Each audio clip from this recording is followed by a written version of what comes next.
बंधुगण, पुरी जगन्नाथ मंदिरर चमत्कारितार एमिति एक कहानी जहाको आज पर्यंत विज्ञान मध्य बुझीपारा नहीं। साइंस, जियोग्राफी, फिजिक्स, केमिस्ट्री एठारे सबू फेल हो जाए। हिंदू मान्यतार चारोटी धाम अच्छी, रामेश्वर धाम, द्वारिका धाम, बद्रीनाथ धाम एवं जगन्नाथ पुरी धाम। आउ एही कहानी अटे जगन्नाथ पुरीर, ଯେଉଁଠାରେ ଆଜି ମଧ୍ୟ ଭଗବାନ ଶ୍ରୀକୃଷ୍ଣଙ୍କର ବାସ୍ତବିକ ହୃଦୟ ବ୍ରହ୍ମ ରୂପରେ ପୂଜା ପାଉଛନ୍ତି। ଏହି ମନ୍ଦିରର କିଛି ଏମିତି ରହସ୍ୟ ଅଛି ଯେଉଁ କଥା ଶୁଣିଲେ ଯେ କେହି ଲୋକର ମଧ୍ୟ ଲୋମ ଟାଙ୍କୁରି ଉଠିବ।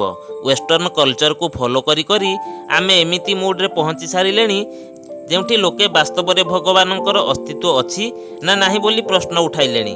ପ୍ରତ୍ୟେକ ମନ୍ଦିରରେ ଯେଉଁଠି ମୂର୍ତ୍ତିଗୁଡ଼ିକ ଧାତୁ କିମ୍ବା ଷ୍ଟୋନରେ ନିର୍ମିତ ହୋଇଥାନ୍ତି, କିନ୍ତୁ ଜଗନ୍ନାଥ ମନ୍ଦିରରେ ଭଗବାନଙ୍କର ମୂର୍ତ୍ତିଗୁଡ଼ିକ କାଠରେ ନିର୍ମିତ ହୋଇଛନ୍ତି।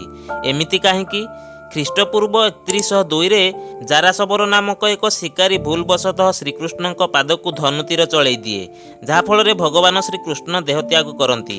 ଜାରାସବର ପୁରା ରୀତିନୀତି ହିସାବରେ ଭଗବାନ ଶ୍ରୀକୃଷ୍ଣଙ୍କର ଦାହ ସଂସ୍କାର କଲେ, କିନ୍ତୁ ଭଗବାନ ଶ୍ରୀକୃଷ୍ଣଙ୍କର ଶରୀରର କିଛି ଅଂଶ ନିଆଁରେ ମଧ୍ୟ ଜଳିଲା ନାହିଁ, ବରଂ ଚକମକ ହୋଇ ଝଲସିବାରେ ଲାଗିଲା ଏବଂ ସେହି ଚମକୁଥିବା ଅଂଶକୁ ଜାରାସବର ନେଇ ଏକ କାଠଗଣ୍ଡି ଉପରେ ରଖି ସମୁଦ୍ରରେ ଭସାଇ ଦେଲେ। ଗୁପ୍ତ ସାମ୍ରାଜ୍ୟ ସମୟରେ ଅବନ୍ତିପୁରର ରାଜା ଇନ୍ଦ୍ରଦ୍ୟୁମ୍ନ, ଯିଏ ଭଗବାନ ବିଷ୍ଣୁଙ୍କର ପରମ ଭକ୍ତ ଥିଲେ, ଦିନେ ତାଙ୍କୁ ସ୍ୱପ୍ନଦେଶ ହେବାରୁ ସେ ସେହି କାଠଗଣ୍ଡିକୁ ସମୁଦ୍ରରୁ ଆଣି ଭଗବାନଙ୍କର ମୂର୍ତ୍ତି ନିର୍ମାଣ ଉଦ୍ଦେଶ୍ୟରେ ଅନେକ କାରିଗରଙ୍କୁ ନିର୍ଦ୍ଦେଶ ଦେଲେ, କିନ୍ତୁ ସେହି କାଠ ମାଧ୍ୟମରେ କେହି ବି ଭଗବାନଙ୍କର ମୂର୍ତ୍ତିକୁ ନିର୍ମାଣ କରିପାରିଲେ ନାହିଁ। କିଛି ଦିନ ପରେ ଜଣେ ବୃଦ୍ଧ କାରିଗର ଆସି ମୂର୍ତ୍ତି ନିର୍ମାଣ କରିବାକୁ ରାଜା ଇନ୍ଦ୍ରଦ୍ୟୁମ୍ନକୁ ପ୍ରସ୍ତାବ ଦେଲେ। ରାଜାଙ୍କ ସାମ୍ନାରେ ସେ ଏକ ସର୍ତ୍ତ ମଧ୍ୟ ରଖିଲେ କି ଏହି ମୂର୍ତ୍ତି ନିର୍ମାଣ ପାଇଁ ମୋତେ ପୁରା 21 ଦିନ ସମୟ ଦରକାର, ତେଣୁ ସେହି 21 ଦିନ ମଧ୍ୟରେ ମୋ ସହିତ କେହି କଥା ହେବେ ନାହିଁ କିମ୍ବା ମୋତେ କେହି ଦେଖିବେ ନାହିଁ। ଏହା ଶୁଣି ରାଜା ବୃଦ୍ଧ କାରିଗରଙ୍କର ସର୍ତ୍ତରେ ରାଜି ହୋଇ ମୂର୍ତ୍ତି ନିର୍ମାଣ ପାଇଁ ଆଦେଶ ଦେଲେ। ଏକ ବନ୍ଦ କୋଠରୀରେ ମୂର୍ତ୍ତି ନିର୍ମାଣ କାମ ଆରମ୍ଭ ହେଲା। ବନ୍ଦ କୋଠରୀ ମଧ୍ୟରୁ କେବଳ ଠକ୍ ଠାକ୍ ଶବ୍ଦ ଶୁଣାଯାଉଥାଏ। କିଛି ଦିନ ପରେ ସେ କୋଠରୀ ମଧ୍ୟରୁ ଆଉ ଶବ୍ଦ ମଧ୍ୟ ଶୁଣିବାକୁ ମିଳିଲା ନାହିଁ। ଅବନ୍ତିପୁରର ରାଣୀ ଭାବିଲେ ହୁଏତ ଭୋକ ଶୋଷରେ ବୃଦ୍ଧ କାରିଗରଙ୍କର ମୃତ୍ୟୁ ହୋଇଯାଇଥାଇପାରେ, ନହେଲେ କୋଠରୀ ମଧ୍ୟରୁ କାହିଁକି କିଛି ଶବ୍ଦ ଶୁଭୁ ନାହିଁ। ସେଥିପାଇଁ ମୂର୍ତ୍ତି ନିର୍ମାଣ ହେଉଥିବା କୋଠରୀ ଖୋଲିବା ପାଇଁ ରାଜାଙ୍କ ପାଖରେ ଜିଦ୍ କଲେ। ଆଉ ରାଜା ରାଣୀଙ୍କ କଥାକୁ ଅମାନ୍ୟ କରିପାରିଲେ ନାହିଁ। ଯେମିତି ସେ ଦ୍ୱାର ଖୋଲିଲେ, ସେ ଦେଖିଲେ କି ସେଠାରେ ସେ ବୃଦ୍ଧ କାରିଗର ନାହାନ୍ତି, କେବଳ 3ଟି ଅର୍ଦ୍ଧଗଢ଼ା ମୂର୍ତ୍ତି ହିଁ ଅଛନ୍ତି।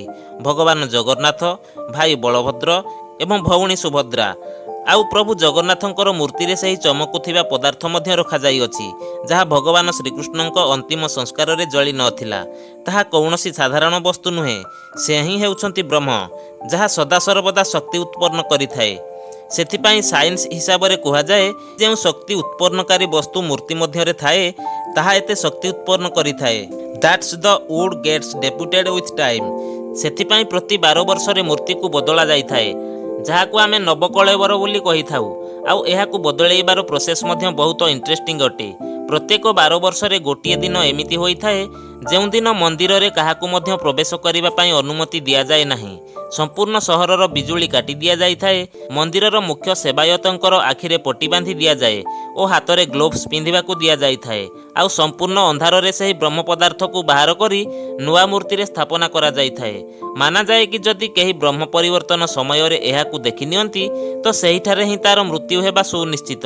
ସେଥିପାଇଁ ସମ୍ପୂର୍ଣ୍ଣ ଭାବରେ ଆଖିକୁ ବନ୍ଦ ନ କରି ବ୍ରହ୍ମ ପରିବର୍ତ୍ତନର କାମକୁ କରିବାର ଅନୁମତି ଦିଆଯାଏ ନାହିଁ। ଏହି ଜଗନ୍ନାଥ ମନ୍ଦିରରେ ଏକ ପତାକା ସବୁବେଳେ ଫରଫର ହୋଇ ଉଡୁଥାଏ, ଯାହାକୁ ଆମେ ପତିତପାବନ ବାନା ବୋଲି କହିଥାନ୍ତି। ସମସ୍ତେ ଜାଣିଛନ୍ତି କି ଯେଉଁ ଦିଗରୁ ପବନ ବହିଥାଏ ତାର ବିପରୀତ ଦିଗକୁ ପତାକା ଉଡ଼ିଥାଏ, କିନ୍ତୁ ଜଗନ୍ନାଥ ମନ୍ଦିରର ଏହି ପତିତପାବନ ବାନା ସମ୍ପୂର୍ଣ୍ଣ ବିପରୀତ, ମାନେ ଯେଉଁ ଦିଗରୁ ପବନ ବହୁଥାଏ ସେହି ଦିଗକୁ ହିଁ ଏହା ଉଡ଼ିଥାଏ। କାହିଁକି ଓ କିପରି? ଏହାର ରହସ୍ୟ ଆଜି ପର୍ଯ୍ୟନ୍ତ କେହି ବି ବୁଝିପାରିଲେ ନାହିଁ। ଏହି ପତାକାର ଆଉ ଗୋଟିଏ ବିଶେଷ କଥା ହେଲା, ଏହାକୁ ପ୍ରତ୍ୟେକ ଦିନ ବଦଳାଇବାର ପଦ୍ଧତି ଅଛି। କାରଣ କୁହାଯାଏ କି ଯଦି କୌଣସି ଦିନ ଏହି ପତାକାକୁ ବଦଳା ନଯାଏ, ତ ମନ୍ଦିର 18 ବର୍ଷ ପାଇଁ ବନ୍ଦ ହୋଇଯିବ। ମନ୍ଦିରକୁ ଆସୁଥିବା ଭକ୍ତମାନଙ୍କ ମଧ୍ୟରେ ସବୁଦିନେ ପ୍ରସାଦ ବଣ୍ଟାଯାଏ। ପ୍ରଭୁ ଜଗନ୍ନାଥଙ୍କର ମହାତ୍ମ୍ୟ ଏହା ଯେ ଯେତେ ବି ଅଧିକ ଭକ୍ତ ଆସନ୍ତୁ ନା କାହିଁକି, ଏଠାରେ କେବେ ପ୍ରସାଦ କମ୍ ହୁଏ ନାହିଁ କିମ୍ବା ପ୍ରସାଦ ବ୍ୟର୍ଥ ମଧ୍ୟ ହୁଏ ନାହିଁ। ଏହି ପ୍ରସାଦର ରହସ୍ୟ ଏତିକିରେ ଶେଷ ହୁଏ ନାହିଁ। ତାର ଅସଲ ରହସ୍ୟ ହେଲା ପ୍ରସାଦ ପ୍ରସ୍ତୁତିର ପ୍ରଣାଳୀରେ। କାଠକୁ ଜାଳେଣୀ ଭାବରେ ବ୍ୟବହାର କରି ଗୋଟିଏ ଥରରେ 7ଟି ମାଟି ପାତ୍ରରେ ଗୋଟିଏ ଉପରେ ଗୋଟିଏ ରଖି ପ୍ରସାଦ ପ୍ରସ୍ତୁତ କରାଯାଇଥାଏ। ସାଇନ୍ସ ଓ ଲଜିକ୍ କହେ କି ସର୍ବପ୍ରଥମେ ସବୁଠାରୁ ନିମ୍ନରେ ଥିବା ପାତ୍ରର ପ୍ରସାଦ ପ୍ରଥମେ ପ୍ରସ୍ତୁତ ହେବା କଥା। କିନ୍ତୁ ପୁରୀର ଜଗନ୍ନାଥ ମନ୍ଦିରରେ ସାଇନ୍ସ ଓ ଲଜିକ୍ ହିସାବରେ କିଛି ହୁଏ ନାହିଁ। ଏହି 7ଟି ମାଟି ପାତ୍ର ମଧ୍ୟରୁ ପ୍ରଥମେ ଉପରେ ଥିବା ପାତ୍ରର ପ୍ରସାଦ ପାକ ହୋଇଥାଏ, ତାପରେ ତା ତଳ ପାତ୍ରର, ଏମିତି ହୋଇ ଶେଷରେ ପୁରା ତଳେ ଥିବା ପାତ୍ରର ପ୍ରସାଦ ସର୍ବଶେଷରେ ପାକ ହୋଇଥାଏ। ଏମିତି କାହିଁକି ହୁଏ? ଏହାର ରହସ୍ୟ ଆଜି ପର୍ଯ୍ୟନ୍ତ ବିଜ୍ଞାନ ମଧ୍ୟ ବୁଝିପାରିଲା ନାହିଁ। ଏହି ମନ୍ଦିରର ସୌନ୍ଦର୍ଯ୍ୟତା ଶବ୍ଦରେ ପ୍ରକାଶ କରିହେବ ନାହିଁ। ଏତେ ବଡ଼ ମନ୍ଦିର ଏତେ ବର୍ଷ ପୂର୍ବରୁ ବିନା କୌଣସି ଟେକ୍ନୋଲୋଜିରେ କିପରି ନିର୍ମାଣ ହୋଇଅଛି? ଆଉ ଏକ ଖାସ୍ କଥା ହେଲା, ଏହି ବିଶାଳ ମନ୍ଦିରର ଛାଇ ଦିନର କୌଣସି ସମୟରେ କେବେ ବି ଦେଖାଯାଏ ନାହିଁ। ପୁରୀ ଜଗନ୍ନାଥ ମନ୍ଦିରରେ ଆଉ ଏକ ବିଶେଷତ୍ୱ ହେଲା କି ମନ୍ଦିର ଉପର ଦେଇ କୌଣସି ବିମାନ, ଡ୍ରୋନ୍, ଏମିତିକି ପକ୍ଷୀଟିଏ ମଧ୍ୟ ଉଡ଼େ ନାହିଁ। ଭଗବାନ ଜଗନ୍ନାଥ, ଯାହାଙ୍କ ନାମର ତାତ୍ପର୍ଯ୍ୟ ହେଲା ଜଗତର ନାଥ, ତାଙ୍କ ମନ୍ଦିରକୁ ଲକ୍ଷ ଲକ୍ଷ ଲୋକ ନିଜର ଆସ୍ଥା ଓ ଭଲ ପାଇବାକୁ ନେଇ ଧାଇଁ ଆସିଥାନ୍ତି। କିନ୍ତୁ ଏହି ମନ୍ଦିରରେ କେବଳ ହିନ୍ଦୁମାନଙ୍କୁ ଦର୍ଶନ କରିବାର ଅନୁମତି ଅଛି। ଅନ୍ୟ କୌଣସି ଧର୍ମର ମଣିଷକୁ ମନ୍ଦିର ମଧ୍ୟରେ ପ୍ରବେଶ କରାଇବାର ଅନୁମତି ଦିଆଯାଏ ନାହିଁ। ଯେମିତିକି ଆମର ପୂର୍ବତନ ପ୍ରଧାନମନ୍ତ୍ରୀ ଇନ୍ଦିରା ଗାନ୍ଧୀ, ସେ ମଧ୍ୟ ପୁରୀ ଆସିଥିଲେ ଦର୍ଶନ ନିମନ୍ତେ, କିନ୍ତୁ ତାଙ୍କୁ ମଧ୍ୟ ମନ୍ଦିର ମଧ୍ୟରେ ପ୍ରବେଶ କରିବାର ଅନୁମତି ଦିଆଯାଇ ନଥିଲା। କେବଳ ଏତିକି ନୁହେଁ, 2005ରେ ଥାଇଲାଣ୍ଡର ପ୍ରିନ୍ସେସ୍ ମହାଚକ୍ରୀ ସିରିନ୍ଧୋନ୍ଙ୍କୁ ମଧ୍ୟ ପୁରୀ ଜଗନ୍ନାଥ ମନ୍ଦିରରେ ପ୍ରବେଶ କରିବାର ଅନୁମତି ଦିଆଯାଇ ନଥିଲା। କାହିଁକି ନା ଏଠାରେ ଫରେନରମାନଙ୍କୁ ଆଲାଉଡ୍ କରାଯାଏ ନାହିଁ। ତାଙ୍କ ପାଇଁ ସ୍ୱତନ୍ତ୍ର ବ୍ୟବସ୍ଥା କରାଯାଇଥିଲା ଏବଂ ସେ ମନ୍ଦିର ବାହାରୁ ଦର୍ଶନ କରିଥିଲେ। ଆମ ଧର୍ମର ଏମିତି ଅନେକ କଥା ଅଛି ଯାହା ବିଷୟରେ ଆମେ ଅନେକ କଥା ଜାଣନ୍ତି ନାହିଁ। ଆମେ ବିନା କୌଣସି ଦ୍ୱିଧାରେ ଆଖି ବନ୍ଦ କରି କୌଣସି ବି କଲଚରକୁ ଫଲୋ କରିବାରେ ଲାଗି ପଡ଼ିଛନ୍ତି। କିନ୍ତୁ ଆମେ ଭୁଲିଗଲେଣି କି ଆମେ ଏମିତି ଏକ ଧର୍ମ ସହିତ ଜଡ଼ିତ ଯିଏ ସାରା ଦୁନିଆର ସଂସ୍କୃତି, ପରମ୍ପରା, ସଭ୍ୟତା ଓ ସଂସ୍କାରକୁ ସର୍ବଦା ବଞ୍ଚେଇ ରଖିଅଛି। ଏହା ସନାତନ ଧର୍ମ ଅଟେ। ଆଉ ଏବେ ଆମେ ଧର୍ମକୁ ବଞ୍ଚେଇ ରଖିବାର ଅଛି।